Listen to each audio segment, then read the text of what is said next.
The City Concert Series on Today is proudly sponsored by Citi. Yet? No. He says he's not tired of us yet. What a morning it's been with OneRepublic taking over our plaza, and we have their Grammy-winning frontman, Ryan Tedder, here in Studio 1A with us now. When he's not being a rock star himself, Ryan is busy writing hits for huge stars like Taylor Swift, Beyonce, Adele, just to throw a few names in there. Well, guess what? Ryan and OneRepublic celebrating the release of their new album. It's called Artificial Paradise. They got one more song coming up. But first, Ryan, welcome. It's good to see you. Good to be back. I love when you're here. Yeah, So I love when I'm here. So you've been here like 6 times. The crowd goes crazy, and I know it's obviously early, but would you ever consider doing like daytime concerts? Yes. Jamie Lee Curtis was here and talked about that. I would so love a daytime concert. Yeah, well, you know, I would be down, and that happens when you do festivals, but that's about the only time it happens. It's like festival. We're doing festivals in like Japan, I think, in a few weeks, and like they're in the afternoon. Okay. But it's in the Look States. at us, all us morning people are like, do you want to do a daytime? I'll tell you what, you guys moved this whole thing by 3 hours. I'm there. All right. But you also, you hit some high notes. How do you do that at 8 o'clock in the morning? I got up at 4 a.m. and went for a run.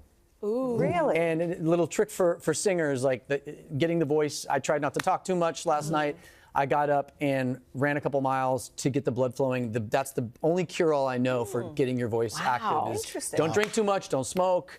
Get up, run. go for a run. Those are all healthy Take care of the things. instruments. Yeah, exactly. Eat kale, you know. Yes.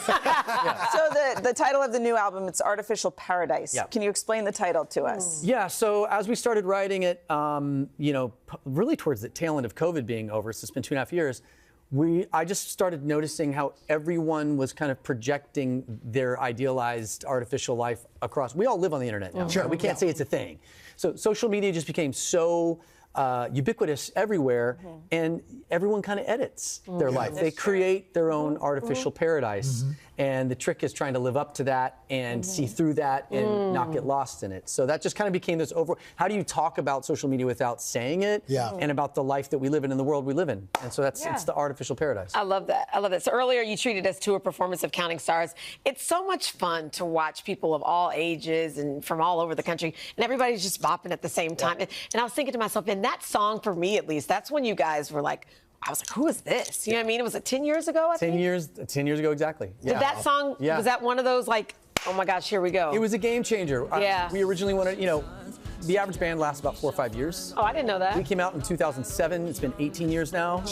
And Avril Lavigne told me something like 18 years ago. She said, you need one big song on every album. So thus far, we've managed to pull that off. I'm like trying to catch up with Chris Martin and his band. That's funny. But yeah, it's like Counting Stars was a game changer for us because it shifted sonically what we wanted to do. And then all of a sudden, dudes started showing up to the concerts.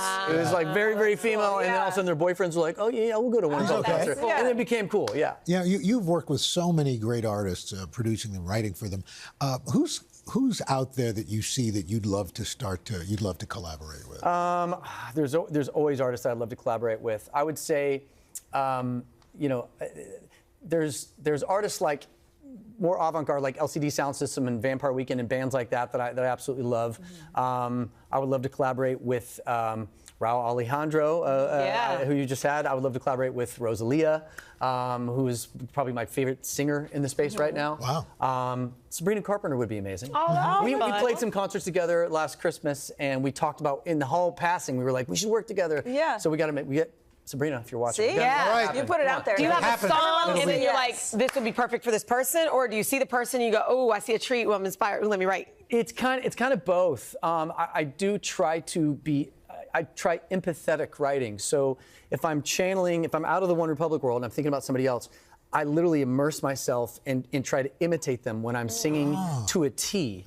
And I will read about their life and really try to I'm still just trying to chase goosebumps. All I'm ever trying to do is give myself goosebumps in that euphoric feeling that hits. You can't describe it, but you hear it and you get the goosebumps. That's all I'm ever chasing. There you go. I love that. Ryan Tedder, thank you. I know. Some people trust their gut. You trust your goosebumps. I trust my goosebumps. I like that. Yeah. Guys, don't go anywhere because we got a special performance for OneRepublic coming up. One of their biggest hits, Third Hour Today. I'll be right back. What's your go-to karaoke song? Oh, that was my question.